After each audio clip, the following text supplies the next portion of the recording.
ഇനി തിരുവനന്തപുരത്തു നിന്നുള്ള വാർത്തയിലേക്കാണ്. Reporter evening breaking. അധ്യാപക സ്ഥലംമാറ്റ പട്ടികയിൽ മുൻഗണനാക്രമം അട്ടിമറിച്ചതായി പരാതി. കാസർഗോഡ് DDEയുടെ ഉത്തരവ് പ്രകാരം പുറത്തുവിട്ട ലിസ്റ്റിൽ നിന്നും പട്ടികജാതി പട്ടികവർഗ വിഭാഗത്തെ ഒഴിവാക്കിയെന്നാണ് ആരോപണം. 171 പേരടങ്ങുന്ന ലിസ്റ്റിൽ പട്ടികജാതി വിഭാഗത്തിൽ നിന്ന് ഉൾപ്പെട്ടത് ഒരാൾ മാത്രമാണ്. നീതി തേടി അധ്യാപകർ ഹൈക്കോടതിയെ സമീപിച്ചു.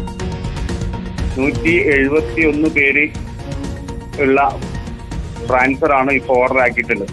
അതിൽ കാറ്റഗറി 3-ലാണ് SC/ST വിഭാഗം വരുന്നത്.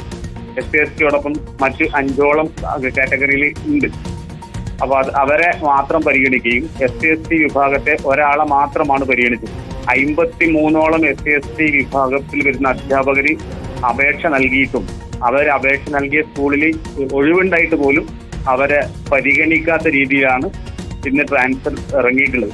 ഓർഡർ പ്രകാരം 34 ആൾക്കാരെ കാറ്റഗറി 3-ൽ നിന്ന് പ്രയോറിറ്റി പ്രകാരം എടുക്കണം. 14 പേരെ എടുത്തില്ല. ഗോപാൽ ഷീല സനൽ നമുക്കൊപ്പം തിരുവനന്തപുരത്ത് നിന്ന് ചേരുകയാണ്. Good evening Gopal Sheela Sanal. മുൻഗണനാക്രമം അട്ടിമറിച്ചു, DDEയെ കണ്ട് പരാതി അറിയിച്ചിട്ടും അക്കാര്യത്തിലും ഒരു നീതി കിട്ടാതെ നിൽക്കുകയാണ് ഇവർക്ക് എന്നാണോ നമ്മൾ മനസ്സിലാക്കേണ്ടത്? ഈ വിഷയത്തിൽ നമ്മുടെ അന്വേഷണത്തിൽ ബോധ്യപ്പെട്ടത് എന്താണ് ഗോപാൽ?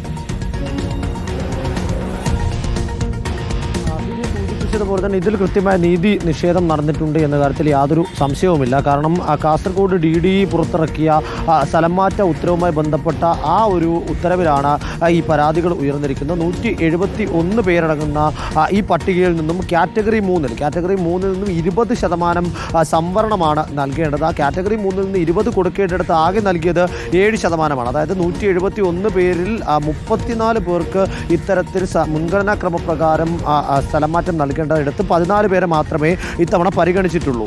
അതിൽ തന്നെ ഒരേ ഒരു SC/ST പട്ടികജാതി പട്ടികവർഗ വിഭാഗത്തിൽ നിന്നുള്ള ഒരേ ഒരു അധ്യാപകന് മാത്രമാണ് സ്ഥലംമാറ്റം നൽകിയിട്ടുള്ളത്. അത് കൃത്യമായ നീതി നിഷേധമാണ് എന്നതാണ് ഈ അധ്യാപക വിഭാഗം മുന്നോട്ട് വെക്കുന്ന ആ ഒരു ആരോപണം. അതിന് അവർ പറയുന്നത് 53 അധ്യാപകരാണ് മൊത്തത്തിൽ SC/ST വിഭാഗത്തിൽ നിന്നും സ്ഥലംമാറ്റത്തിനായി അപേക്ഷിച്ചിരുന്നത്.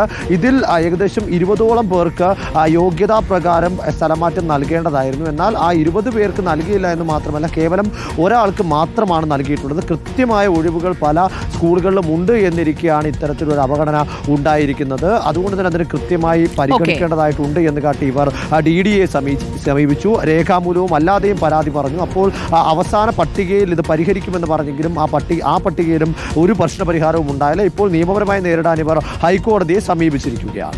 ശരി, ഗോപാൽ ഷീല സനലാണ് വിവരങ്ങൾ നൽകിയത്. അധ്യാപക സ്ഥലംമാറ്റ പട്ടികയിലെ ക്രമക്കേട് അത് കൃത്യമായി അധികൃതർ തിരുത്തുമെന്ന പ്രതീക്ഷയോടെ നമുക്കിനി പോകേണ്ടത് പ്രാദേശിക